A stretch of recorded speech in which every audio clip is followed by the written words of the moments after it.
terkadang punya kendaraan awak satu pengen dua, udah punya rumahnya awak satu pengen dua, udah dua pun rumah pengen punya rumah sewa, rumah kos dan lain sebagainya.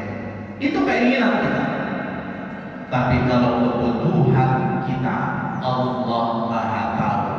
Makanya Bapak Ibu jemaah yang dimuliakan oleh Allah, kalau itu yang kita sadari dalam kehidupan ini, kita meyakini dan berbaik sangka kepada Allah, apa yang kita miliki hari ini itulah yang terbaik yang diberikan oleh Allah kepada kita. Jangan pernah merasa tidak adil. Kenapa? Karena Allah tahu apa yang kita butuhkan, bukan yang kita inginkan. Keinginan manusia itu banyak. Ramadan itu membentuk karakter kita untuk hidup secara maksimal sebaik-baik kebutuhan yang kita miliki. Kenapa tidak? Siang hari contohnya, kondisi cukup panas. Ibu mungkin siangnya menghayal, enaknya nanti buka apa ya di sore hari.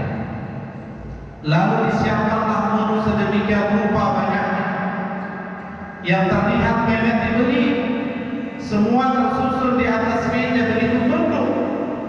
Berbunyi azan berkumandang, kita lepas puasa kita batalkan puasa kita. Bismillahirrahmanirrahim dengan meneguk segelas air. Allahumma laka sumtu sampai selesai. Apa yang terasa dalam kehidupan ini? Nilai satu hari tadi ternyata dengan segelas air pun gak sampai, gak selesai air yang segelas, selesai semuanya. Itulah kehidupan. Banyak yang kita inginkan, banyak yang kita mau, tapi dengan sedikit yang Allah berikan kita syukuri, itu jauh lebih baik dari apa yang kita inginkan yang lebih banyak itu. Bapak Ibu jemaah yang dimuliakan oleh Allah Subhanahu wa taala, bergantunglah kepada Allah. Jangan bergantung kepada manusia. Karena ketika bergantung kepada manusia, kepada selain Allah, maka kekecewaan yang akan kita rasakan dan kita dapatkan dalam kehidupan ini.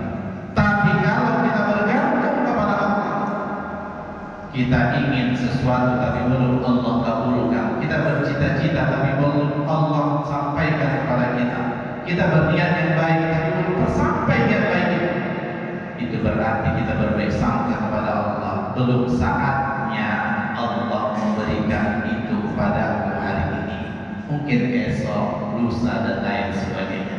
Bapak dan Ibu jemaah yang dimuliakan oleh Allah Subhanahu wa taala. Yang keempat, as-sadaq. Ini yang dapat merusak hati kita, membiarkan perut terlalu kenyang. Bu, ketika kita terlalu kenyang, ini menyebabkan kita malas beribadah.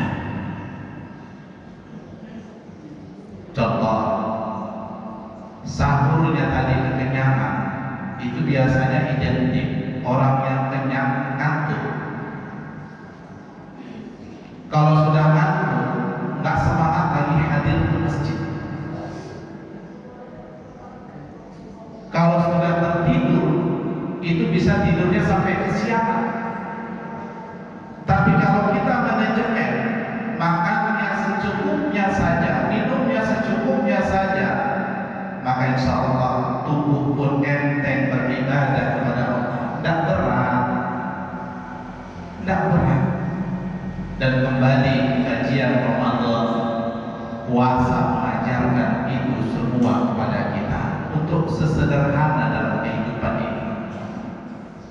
Sederhana, minum secukupnya, begitu berbuka makan secukupnya, lalu sholat maghrib, habis sholat maghrib istirahat sebentar, melanjutkan makan dan minum yang ada, lanjut dengan sholat isya, tarawih dan witir, mampu kita lanjut dengan tadarus, bahkan kembali sejenak ke rumah merehat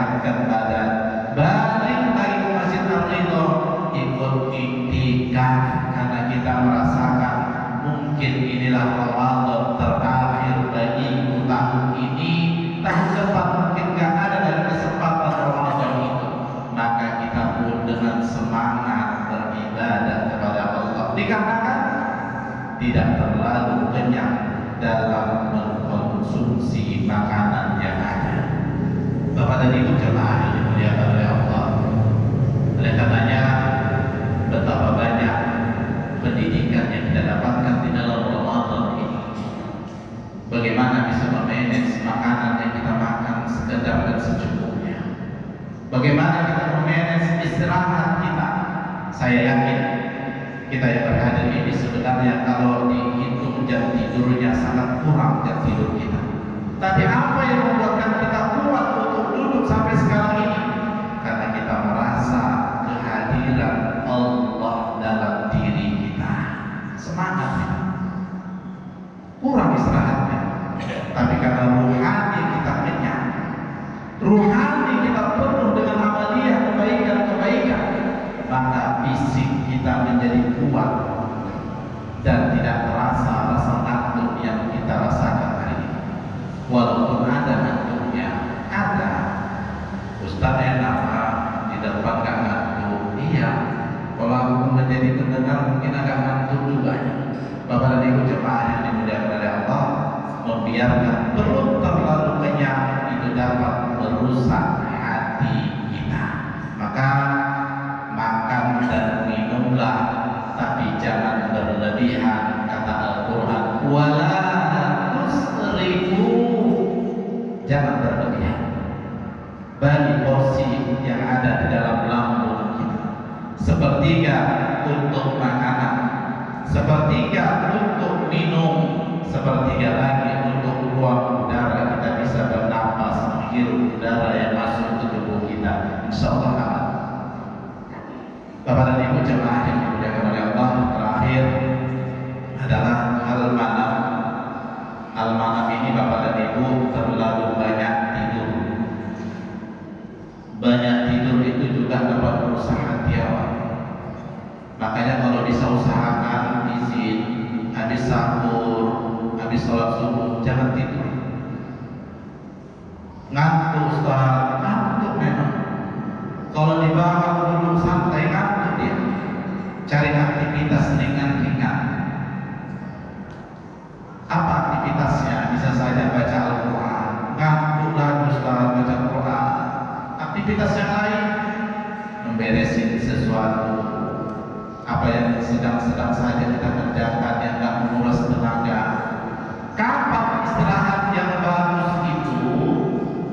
Kalau boleh usahakan istirahatnya setelah sholat zuhur. Pak, istirahat habis sholat zuhur itu 1 jam saja.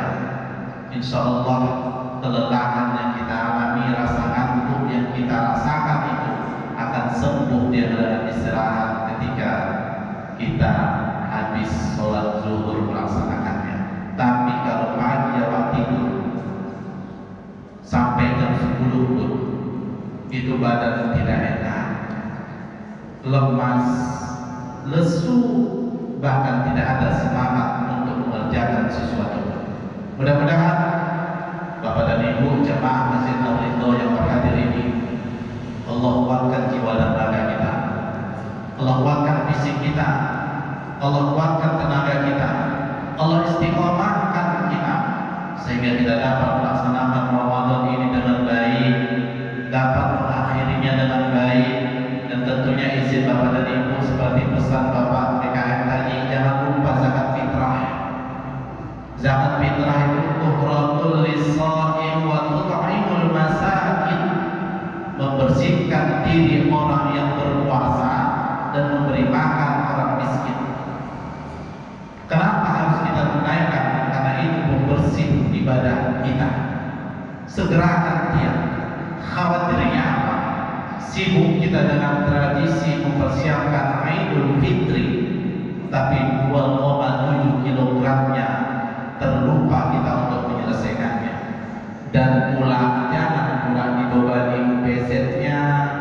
Maksudnya Ustaz, di akhir-akhir baru berduyun-duyun ngantar kemari.